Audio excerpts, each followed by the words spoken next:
Hello everyone. We are Group 7 and we are going to report about the primary and secondary market.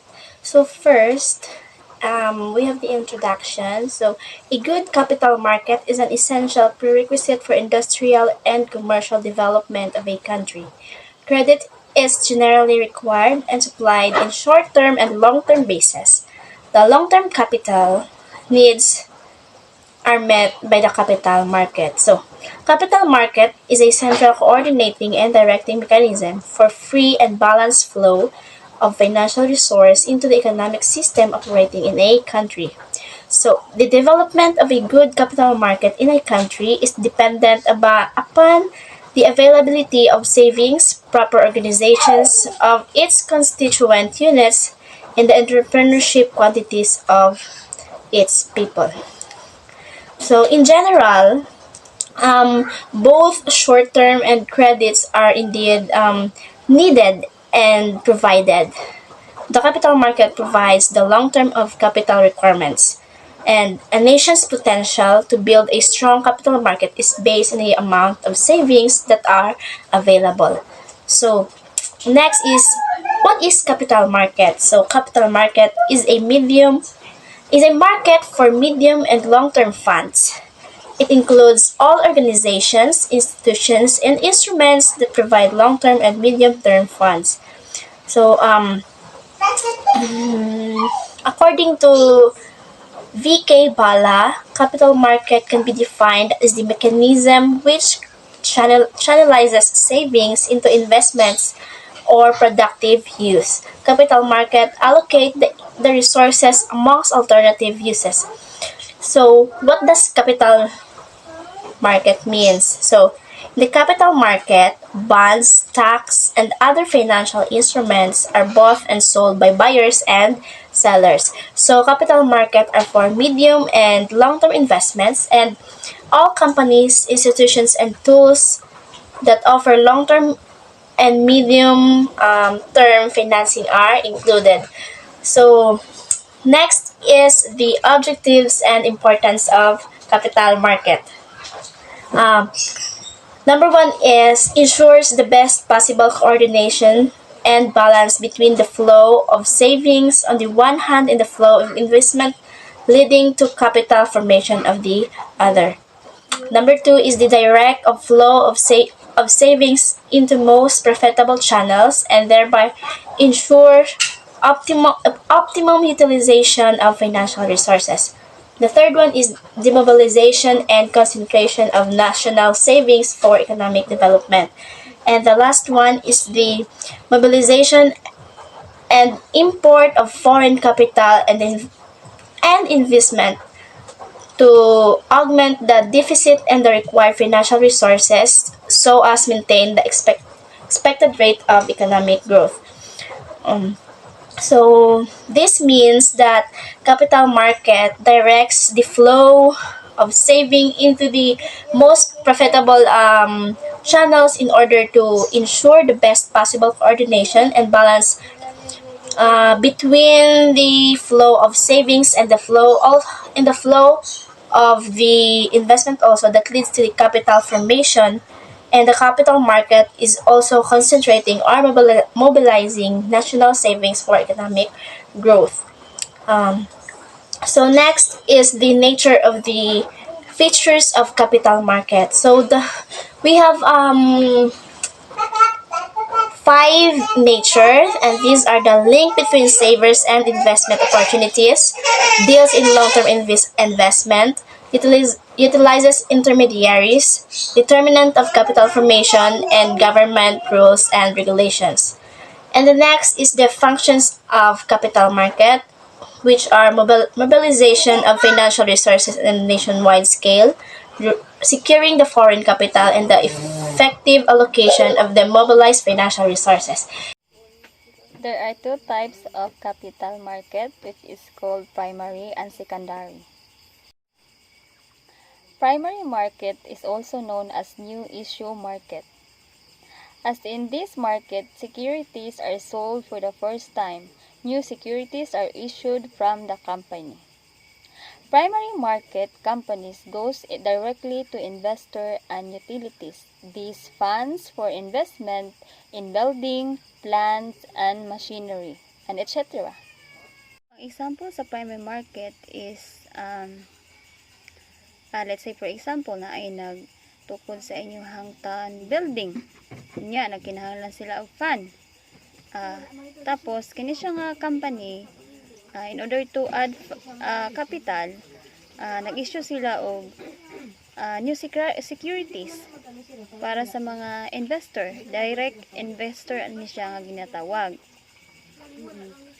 So, primary market does not include finance in the form of loan from financial institution, because when loan is issued from financial institutions, it implies converting private capital into public, and its process is called as going public. The common securities in primary market are equity shares, debentures, bonds, preference shares, and other innovative securities. Moving on, let's proceed to methods of flotation of securities in primary market. First is public issues through prospectus. Under this method, company issue a prospectus to inform and attract general public. Second, offer of sale. Under this method, new securities are offered to general public, but not directly by the company but by an intermediaries who buys whole lot of securities from the company. Third is private placement. Under this method of securities are sold by the company to an intermediaries at fixed price, and in second step, intermediaries sell these securities not to general public but selected items at higher price. Number 4 is right issue for existing companies. This is the issue of new shares to existing shareholders. It is called right issue because it is in the preemptive right of shareholders that company must offer them the new issue before subscribing to outsiders. Number 5 is E-IPO, Electronic Initial Public Offer. It is a new method of issuing securities through online system of stock exchange. In this, company has to appoint registered brokers for the purpose of accepting application and placing orders. Now let's proceed to secondary market in stock exchange. The secondary market is the market of the sale and purchase of previously issued or second-hand securities. In secondary market, securities are not directly issued by the company to investor. The securities are sold by existing investor to other investor. For example, di ba nag-example taon na is ang sa inyong taon ay nagpatukod sang building. So nag-need silag fund, nagbaligya silag securities. So ang direct investor mo to sila ang nagbakal. So dinhi sa secondary market, amo ni sila ang investor nga nagbaligya sang securities to other buyers. So amo ni siya ang ginatawag na securities are sold by existing investors to another investors. So, in secondary market, companies get on additional capital as securities are both unsold between investors only. So, directly, there is no capital formation, but secondary market directly contribute in capital formation by providing liquidity to securities of the company. So, ang disadvantage sa secondary market is that kung damo ang securities tapos gamay lang ang buyers, magnubo ang iyahang presyo. So, unstable ang iyahang price. Stock exchange. The Securities Contract and Regulation Act defines a stock exchange as an organization or body of individuals, whether incorporated or established for the purpose of assisting, regulating, and controlling of business in buying, selling, and dealing in securities. Every stock exchange has a specific location. In India, there are 24 recognized stock exchange. Type of operation in stock exchange. First is brokers. A broker is a member of stock exchange. He buys and sells securities on behalf of outsiders who are not a member. He charges brokerage or commissions for his service.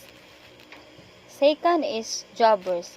A jobber is a member of stock exchange. He buys and sells securities on his own behalf. He is specialized on one type of security, and he makes profits by selling the securities at a higher price.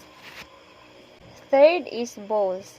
A bull is a speculator who expects rise in price. He buys securities with a view to selling them in future at a higher price and making profit out of it. Number 4 is bears. A bear is a speculator who expects fall in price. He sells securities which he does not possess. Number 5 is stag.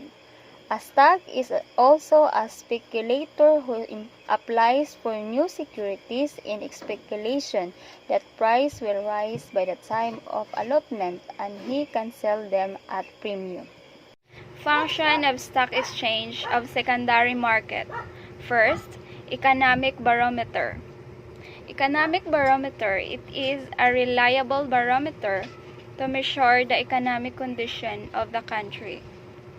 The rise or fall in the share prices indicates the boom or recession cycle of the economy. Second, pricing of securities. The stock market helps to value the securities on the basis of demand and supply factors. The third function of stock exchange is safety of transactions. In stock market, only the listed securities are traded, and stock exchange authorities include the companies' names in the trade list only after verifying the soundness of company. Fourth one is contributes to economic growth. In stock exchange, securities of various companies are bought and sold. This process of disinvestment and reinvestment helps to invest in most productive investment proposal, and this leads to capital. The fifth function of stock exchange is spreading of equity cult. Stock exchange encourages people to invest in ownership securities by regulating new issues, better trading practices, and educating public about investment. The sixth one is providing scope for speculation. To ensure liquidity and demand of supply of securities, the stock exchange permits healthy speculation of securities. Seventh one is liquidity. Liquidity is the main function of stock market, is to provide ready market for sale and purchase of securities. The investors can invest in long-term investment projects without any hesitation, as because of stock exchange, they can convert long-term investment into short-term and medium-term. 8 is better allocation of capital. And the last one is promotes the habits of savings and investments. That's all. Thank you.